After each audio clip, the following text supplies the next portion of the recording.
15 ans de pratique en kitesurf, 7 ans d'entrepreneuriat dans l'immobilier, aujourd'hui j'ai décidé d'allier ces deux expériences pour passer la vitesse grand C, la compétition.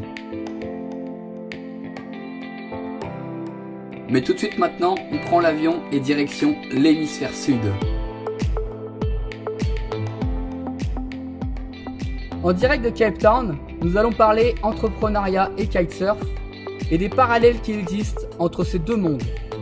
Pour cela, nous avons 4 invités qui sont 4 entrepreneurs français du numérique, à commencer par Antoine Lecomte de Cheers, Jeanne Massa d'Habiteo, Tony Pinville de Ritech et Erwan Kerodi de Cybelle Angel. Se lancer pour la première fois en kite ou dans un projet d'entreprise, mais que se passe-t-il au début ? C'est que ça fait assez peur au début et que malgré tout, en étant patient, en étant appliqué et en osant y aller, on se découvre des choses qu'on ne se connaissait pas. Dans l'entrepreneuriat, que représente pour vous le dépassement de soi ? Le défi, parce qu'il faut toujours aller plus loin et pour aller plus loin, il faut se remettre en question, donc il y a une forme d'engagement. C'est aussi progresser, c'est devenir quelqu'un de meilleur, c'est élever à chaque fois son niveau standard. En kite, je vais vous prendre un exemple. Je saute, j'enlève ma planche et je vais faire 3 rotations. Eh bien, le dépassement du lendemain, ce ne sera pas faire 3 rotations, ce ne sera pas faire 4 rotations, mais ça sera plutôt en faire 5.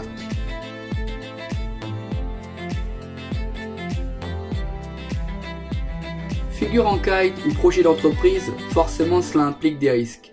Comment peut-on les gérer ou alors les minimiser ? Toute la force de l'entrepreneuriat, c'est qu'il y a un moment, au début, quand ton projet est petit, fragile, il faut y aller un peu plus à l'instinct. Et quand ton projet grossit, grandit et qu'il est un peu en train de te dépasser, et il faut calculer un peu plus les risques pour pas prendre le risque de tout casser. Voilà. À partir du moment où on maîtrise, où on a pris la décision, les risques s'éliminent. Au début, quand vous apprenez le kite, vous êtes dans l'eau avec votre planche et votre cerf-volant. Vous allez tenter de sortir, on appelle ça un water start. Vous allez essayer plusieurs fois, mais sans trop calculer. En revanche, le jour où vous voulez faire un king dead man, vous êtes donc à 15 mètres de haut, la tête à l'envers, les 2 mains sur la planche, vous avez lâché votre barre et vous contrôlez donc votre kite avec vos 2 pieds dans les lignes.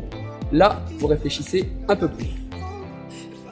Au moins pour éliminer les risques, par exemple de vous emmêler un des 2 pieds dans une des 2 lignes, ce qui provoquerait une chute brutale de 15 mètres avec un pied coupé à la sortie.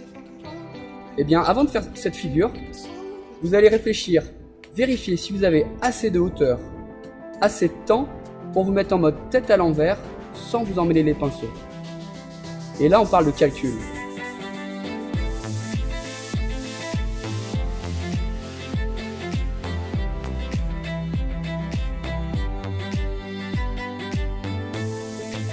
Là, vous avez une belle réception, mais ce n'est pas toujours le cas malheureusement.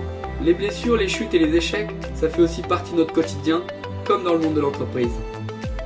L'échec, c'est pas grave tant qu'on comprend pourquoi on fait ces choses-là et qu'on arrive à avancer à ce niveau-là. Donc, quand par exemple on crée une boîte ou qu'on se lance dans des projets un peu ambitieux, il y a forcément un risque. S'il n'y a pas de risque, c'est qu'on ne fait pas grand-chose et qu'on se contente de ce qu'on est capable de faire.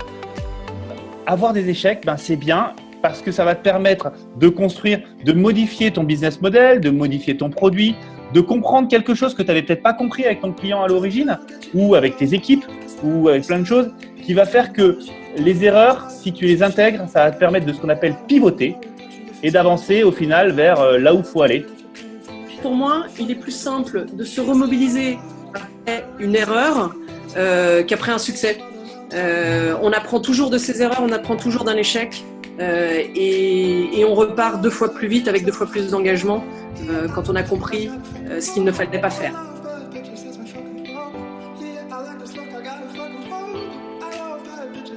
Que ce soit dans le monde du kite ou dans celui de l'entreprise, sur l'eau ou sur la terre, marcher sur les routes les plus difficiles nous emmènera toujours vers de belles destinations.